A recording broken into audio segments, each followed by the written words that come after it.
Hello learners and welcome to a natural sciences lesson. So today we're going to be dealing with practice questions that are based on balancing of chemical reactions. So let's start. Now our first question given to us is asking, or it is saying that every atom in something becomes part of something. Now that wants us to go back to the chemical reaction that when we have a general chemical equation, or for instance, let's use a practical one. We have H2 plus O2 that is going to react to form H2O. Note that this reaction is not balanced, but the important thing is that every atom, when we're looking at our reactants, every atom that we see on the reactants will still see the very same atoms on the products. So therefore, every atom in reactants,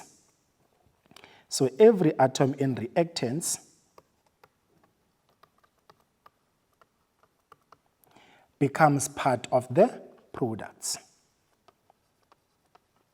So we can't start with something and end up with something totally different from what we initially had. Now question 2, atoms are never something or something.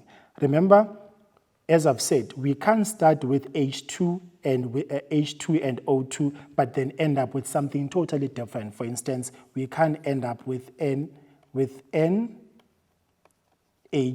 We can't end up with NH3 because now that means we would have destroyed these atoms and we would have created something new. So therefore, atoms are never created or destroyed. The only thing that we do to atoms is just to rearrange them as we saw. We only just rearranging the atoms. They were just a 1-1, now they are chemically bonded together to form a molecule. So we are just rearranging the atoms. Next question.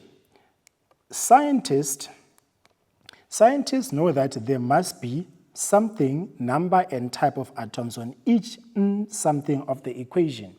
So us, you and I, because we are scientists in making, we know that on the left-hand side, there must be the same number and type of atoms, and those same number and types of atoms must be the same also on the other side, which are the products. So scientists know that there must be the same number and type of atoms on each on each side of the equation. So on each side of the equation, we need to have the same number and the type of atoms so that we can say that this equation is balanced when we have both of those two things being met. Then question 4.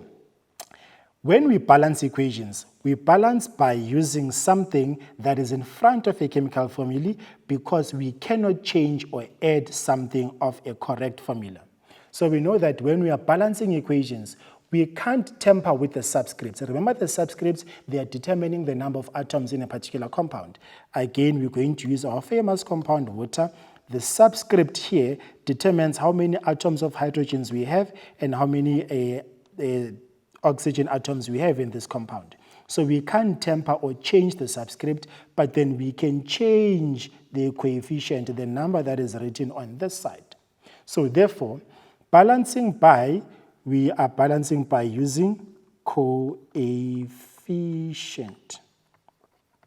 Balance by using coefficient in front of a chemical formula, which is in front as we can see, because you cannot add or change. We can't change this number here, and that number we call it a subscript of a correct formula. So we can't change or add the subscript of the correct formula. We can only tamper or change the coefficient so that we can balance. So before you continue, let's go for an ad break. I'll see you after this.